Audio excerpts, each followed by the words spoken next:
বিশেষ করে এই যে ভূমিকম্প আমাদের কাছে এসেছে সেগুলি এই কারণগুলির বাইরে কোনো কারণ নয়, এগুলিকে আমাদের জানতে হবে এবং বুঝতে হবে এবং সাবধান হতে হবে। সলফে সালেহীন এ ব্যাপারে কী করতেন আমি কয়েকটি উদাহরণ দিচ্ছি। সলফে সালেহীন বলতেন ভূমিকম্প আল্লাহর পক্ষ থেকে শাস্তি হিসেবে তারা মনে করতেন। ওমর রাদিয়াল্লাহু আনহু শাসনকালে মদিনায় একবার ভূমিকম্প হলে তিনি বলেছিলেন, যদি আবার হয় আমি তোমাদের সঙ্গে এখানে আর বসবাস করব না, কারণ ভূমিকম্প আল্লাহর আযাব ছাড়া কিছুই না। ওমর ইবনে আব্দুল আজিজ রহমতুল্লাহ আলাইহি বলেন, এই ভূমিকম্প আল্লাহর পক্ষ থেকে মানুষের প্রতি শাস্তি। ওমর ইবনে আব্দুল আজিজ রহমতুল্লাহ আলাইহি তিনিও সেটা বলেছিলেন। এর অর্থ হচ্ছে ভূমিকম্প আল্লাহর পক্ষ থেকে শাস্তি, এটাকে শুধু স্বাভাবিক কোনো কিছু মনে করার কোনো কারণ নেই। অনেকে মনে করে মাটির নিচের প্লাট পরিবর্তন হয়েছে, এটা হয় কেন, এটা আল্লাহর শাস্তিরই তো কারণ। আমরা শুধু বাহ্যিক দৃষ্টি দেখছি, এর পিছনের কারণটাকে কখনো খেয়াল করি না। শুধু দেখতে পাই যে এটা হচ্ছে কেন হচ্ছে, এই জিনিসটা যদি খেয়াল না করি তো কীভাবে হবে। অবশ্যই মনে রাখতে হবে এমনি কোনো কিছু হয় না। আমার রব্বুল আলামিন এইটা দিয়ে আল্লাহ তাআলা আমাদেরকে শাস্তির ভয় প্রদর্শন করেন। তিনি বলছেন ওয়ামা নুরসিলু বিল আয়াতি ইল্লা তাখউইফা, যে সমস্ত নিদর্শন দেখাচ্ছি শুধু তোমাদেরকে ভয় দেখানোর জন্য করছি, যাতে করে তোমরা আল্লাহর দিকে ফিরে আসো। ভূমিকম্প অত্যন্ত ধ্বংসাত্মক বিষয় বলে সলফে সালেহীন মনে করতেন। তৃতীয় যে বর্ণনা আমরা পাই আবু হুরায়রা রাদিয়াল্লাহু আনহু, তিনি বলেন এক সময় তোমরা এমন একটা সময় দেখবে যখন তোমাদের ঘর বাড়ি কোনো অবশিষ্টই কোনো কিছুই তোমাদের আশ্রয়স্থল হিসেবে থাকবে না, যেগুলি ধ্বংস করে দেবে প্রবল কম্পন। আবু হুরায়রা রাদিয়াল্লাহু আনহু সেটা বলেছেন, অর্থ হচ্ছে আশ্রয়স্থল খুঁজে পাবে না, যেখানে যাও সেটাও তো ভেঙে পড়তে পারে, এমন কোনো জায়গা নেই যেখানে ভেঙে পড়তে পারে না, তোমরা তখন আশ্রয়স্থল খুঁজে পাবে না। আবু হুরায়রা রাদিয়াল্লাহু আনহু থেকে সেটা বর্ণিত হয়েছে। আর ভূমিকম্পের মূল কারণ হচ্ছে গুনাহ, মানুষের অপরাধ।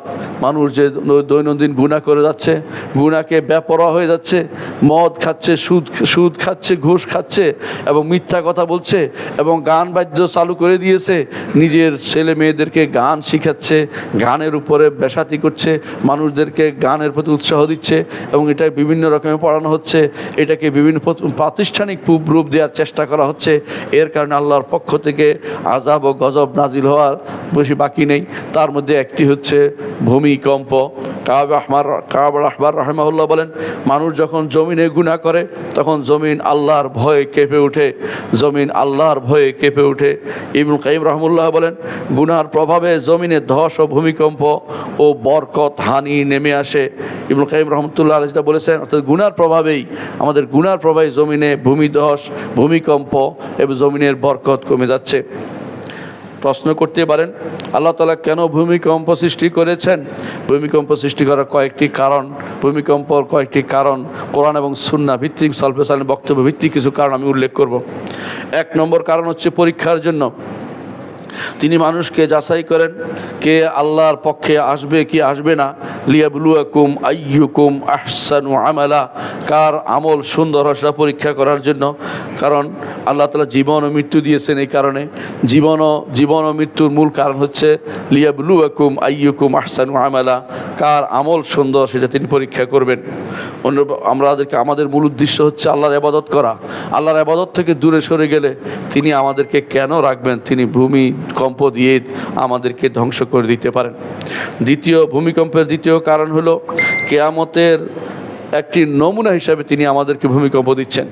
আল্লাহ তাআলা কোরআনে কারীম বলেছেন, ইদা জুলজিলাতিল আরদু জিলজালাহা, যখন ভূমিকম্প, দুনিয়ার ভূমিকম্প ব্যাপারে আল্লাহ তাআলা যেটা বলছেন, ইদা জুলজিলাতিল আরদু জিলজালাহা, যখন জমিন কম্পিত হবে, কম্পিত হওয়ার মতো। এর অর্থ হচ্ছে ভূমিকম্প, প্রচুর পরিমাণে ভূমিকম্প হবে। এটা আখিরাতের কিয়ামতের মাঠের ভূমিকম্পকে স্মরণ করে দিচ্ছে। আল্লাহ তাআলা বলছেন, ইন্না জালজালাতাস সাআতি শাইউন আযীম, যে কিয়ামতের কিয়ামতের কম্পনটা অত্যন্ত ভয়াবহ।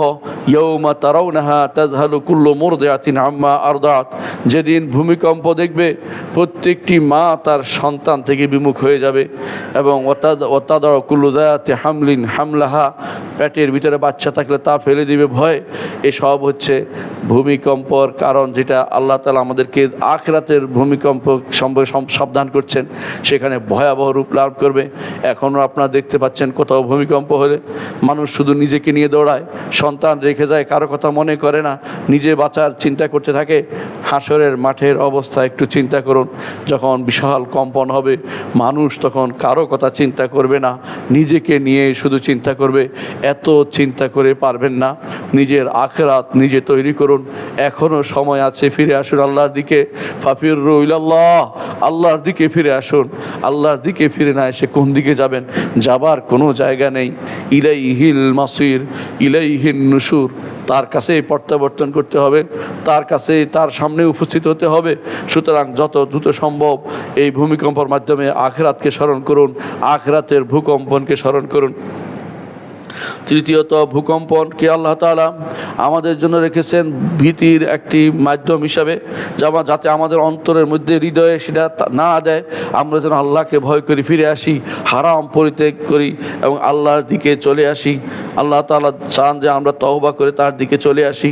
আল্লাহ তাআলা বলছেন সূরা বনী ইসরাঈলের 59 নম্বর আয়াতে আল্লাহ তাআলা বলছেন যে ওমা নুরসিলু বিল আয়াতি ইল্লা তাখউইফা, আমরা তো আল্লাহর নিদর্শন, আমাদের নিদর্শনসমূহ পাঠাই শুধু ভীতি প্রদর্শন করার জন্য তোমাদেরকে। যেদিন ইন্না আখযাহু আলীমুন শাদীদ ওয়া কাযালিকা আখযু রাব্বিকা ইযা আখাযাল কুরা ইন্না আখযাহু আলীমুন শাদীদ, আমার রব যেদিন পাকড়াও করবেন, ওয়া কাযালিকা আখযু রাব্বিকা ইযা আখাযাল কুরা, রব যখন কোনো কিছু পাকড়াও করতে চান তখন জনপদের কেউ অবশিষ্ট থাকে না। ইন্না আখযাহু আলীমুন শাদীদ, তার পাকড়াও অত্যন্ত ভয়ানক, অত্যন্ত ভীতিবোধ এবং কষ্টদায়ক। আল্লাহ তাআলার পাকড়াওকে ভয় করুন। আল্লাহর দিকে ফিরে আসার জন্য তিনি ভূমিকম্পগুলি দিয়ে আপনাকে আল্লাহর দিকে ফিরিয়ে আনার জন্য সুযোগ করে দিচ্ছেন। কিন্তু আমরা কে আছে আল্লাহর নিদর্শনসমূহ দিয়ে আমরা কোনো শিক্ষা গ্রহণ করি না। ওয়াকাইয়্যিম মিন আয়াতিন, অনেক নিদর্শন আছে, ইয়ামুরুনা আলাইহা, এগুলি দিয়ে তারা চলে যায়, চিন্তাও করে না, তারা খুঁজতে থাকে এগুলি রাজনৈতিক, অর্থনৈতিক ব্যাখ্যা অথবা এগুলির কোনো বৈজ্ঞানিক ব্যাখ্যা নিয়ে তারা বসে থাকে, কিন্তু এগুলি আল্লাহর পক্ষ থেকে আযাব ও গজব হিসেবে তারা কোনো সেটাকে নিতে চেষ্টা করে না। চতুর্থ, যে কারণে আল্লাহ তাআলা আমাদেরকে ভূমিকম্প দেন তা হচ্ছে মানুষ যেন আল্লাহর সামনে বিনয়ী হয়, ডাকে এবং কান্নাকাটি করে। আল্লাহ তাআলা বলছেন ফাআখাযনাহুম বিল বাসাই ওয়াদ দাররাই লাআল্লাহুম ইয়াতাদাররাউন, অতঃপর তাদেরকে আমরা পাকড়াও করেছি ভীতি এবং ক্ষতি দিয়ে, আপদ দিয়ে, বিপদ দিয়ে, যাতে করে তারা কান্নাকাটি করে, বিনয় হয়, আল্লাহর দিকে ফিরে আসে। আল্লাহ তাআলা তাদাররুর করতে বলেছেন। আল্লাহর কাছে কান্নাকাটি করলে আল্লাহ আযাবও উঠিয়ে নেন। কওম ইউনূসের আযাব উঠিয়ে নিয়েছেন। শুধু লাম্মা আমানু কাশাফনা আনহুম আযাবাল খিজি ফিল হায়াতিদ দুনিয়া, কওম ইউনূসের আযাব আসার কথাই ছিল, কিন্তু আযাব আল্লাহ উঠিয়ে নিয়েছেন শুধু কান্নাকাটির কারণে। আল্লাহর দিকে ফিরে কান্নাকাটি করি, আল্লাহর কাছে কান্নাকাটি করি। আপনি মনে করেন না যে আমি তো ভালো আছি, সেটা নয়। আপনি আল্লাহর কাছে কান্নাকাটি করেন, আপনার জন্য হয়তো বহু প্রাণী রক্ষা পাবে, বহু মানুষ রক্ষা পাবে। আপনি নিজেকে খুব বেশি মনে করেন না আমি গুনাহগার নই, প্রত্যেকেই আমরা গুনাহগার। কুল্লু বনি আদম খাত্তা ও খায়রুল খাত্তাইনা আত-তাওয়াবুন, প্রতিটি বনি আদম গুনাহ করে এবং উত্তম গুনাহকারী হচ্ছে যে আল্লাহর কাছে তওবা করে। পঞ্চম, যে কারণে এই সমস্ত ভূমিকম্প আমাদের আসে তা হচ্ছে দুনিয়া পরীক্ষার স্থল। তিনি পরীক্ষা করে দেখতে চান যে এগুলিতে কে আল্লাহর দিকে আসে আর কে আসে না। এই পরীক্ষার মধ্যে প্রতিদান যেহেতু দিবেন না, এই জন্য তিনি চান যে আমাদের কিছু ভয়ের মধ্যে রাখতে, আমাদেরকে কিছু ক্ষুধার মধ্যে রাখতে, আমাদের কিছু বিপর্যয়ের মধ্যে রাখতে।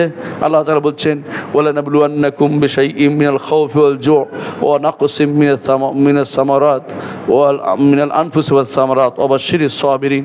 আল্লাহ তাআলা বলছেন যে তোমাদেরকে আমরা অবশ্যই পরীক্ষা করব, ভয় দিয়ে মিনাল খাউফি ওয়াল জু', ক্ষুধা দিয়ে, ওয়া নাকসিম মিনাল আমওয়াল ওয়াল আনফুসি ওয়াস সামারাত, আনফুস ওয়াল আমওয়াল, তোমাদের কিছু ফলাদি তোমাদের কমিয়ে দেব, তোমাদের জন মানুষদের কমিয়ে দেব, এবং তোমাদেরকে দুনিয়াতে এই শাস্তির মাধ্যমে তিনি চান আমাদের পরীক্ষা করতে। ওয়ালানাবলুওয়ান্নাকুম, সুতরাং দুনিয়ার পরীক্ষার মধ্যে আমাদের তিনি ফেলতে চান, কারণ তিনি আমাদেরকে এর মাধ্যমে আমাদেরকে তিনি কোনো না কোনোভাবে আল্লাহ তার দিকে ফিরিয়ে নেওয়ার জন্য তিনি আল্লাহ তাআলা ফিরিয়ে নিতে চান।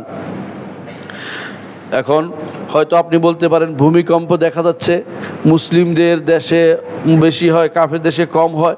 কথা ঠিক নয়, কাফের দেশেও ভূমিকম্প হয়, কাফেরদের জন্য ভূমিকম্প আছে, কিন্তু সেটা হচ্ছে তাদের জন্য আযাব। কিন্তু মুসলিমদের জন্য ভূমিকম্প হয়, কখনো আযাব হয়, কখনো ফিরে আসার কারণ হয়, আল্লাহর দিকে ফিরে আসার মাধ্যম হিসেবে আল্লাহ তাআলা ভূমিকম্প দেন। দুইটার মধ্যে পার্থক্য অবশ্যই আমাদেরকে করতে হবে। কারণ বলতে পারেন মুসলিম দেশে বেশি হয় কেন? কারণ নবীদেরকে আল্লাহ বেশি পরীক্ষা করেন, তারপর যারা ভালো মানুষ তাদেরকেও পরীক্ষা করেন। এই জন্য ইমানদারদেরকে, যারা ভালো মানুষ তারা বিপদে চলে যাচ্ছে দেখে আল্লাহ তাআলা পরীক্ষা করে তার দ্বীনের দিকে তাকে ফিরিয়ে আনতে চান। এই জন্য তিনি তাদেরকে বিভিন্নভাবে বিপদ আপদ দেন। সপ্তম যে কারণে আল্লাহ তাআলা মানুষদেরকে মানুষের মধ্যে বিপদ আপদ দেন তা হচ্ছে যে আল্লাহ বান্দার প্রতি অত্যন্ত দয়ালু। কখনো যদি কঠিন হয় বুঝতে হবে যে সেটাও বান্দার জন্য, ইমানদার বান্দার জন্য কঠিন হিসাবে নয়। কারণ আযাব আসলে সবাইকে নিয়ে সবার উপরে আসে, কিন্তু যখন আযাব থেকে মুক্তির বিষয় আসে তখন ইমানদাররাই শেষ পর্যন্ত বেঁচে যায়। এবং কি তারা যদি মারাও পড়ে তখন তারা তাদের নিয়ত অনুসারে হাশরের মাঠে উঠবে, অর্থাৎ তাদের ভালো থাকলে সেই আমল আখিরাতে কাজে লাগবে। কিন্তু আল্লাহর আযাব ও গজব ব্যাপক আকারে মানুষের উপর পড়ে। আর একটি কারণ আল্লাহ তাআলা বলছেন যে এটা আল্লাহর পক্ষ থেকে নির্ধারিত জিনিস, এ থেকে বাঁচার কোনো পথ নেই। আল্লাহ তাআলা তিনি এই ভূমিকম্পকে আমাদের উপর আগে থেকে নির্ধারণ করে রেখেছেন। এ থেকে বাঁচতে হলে আমরা যদি বেশি করে আল্লাহর কাছে এর থেকে আশ্রয় প্রার্থনা করি, আমাদের উপর এই ভূমিকম্প আসবে না। যদি আশ্রয় প্রার্থনা না করি অথবা আল্লাহর কাছে আশ্রয় না চাই, তাহলে হয়তো ভূমিকম্প লেখাই হয়েছে, আমরা এইভাবে ধ্বংস হয়ে যাব। তাকদীরের মাসলাতে এইভাবে বুঝতে হবে যে আমাদের আল্লাহর দিকে ফিরে আসার অর্থ হচ্ছে আমাদের ভালো লেখা হয়েছে, ফিরে আসি নাই অর্থ খারাপ লেখা হয়েছে।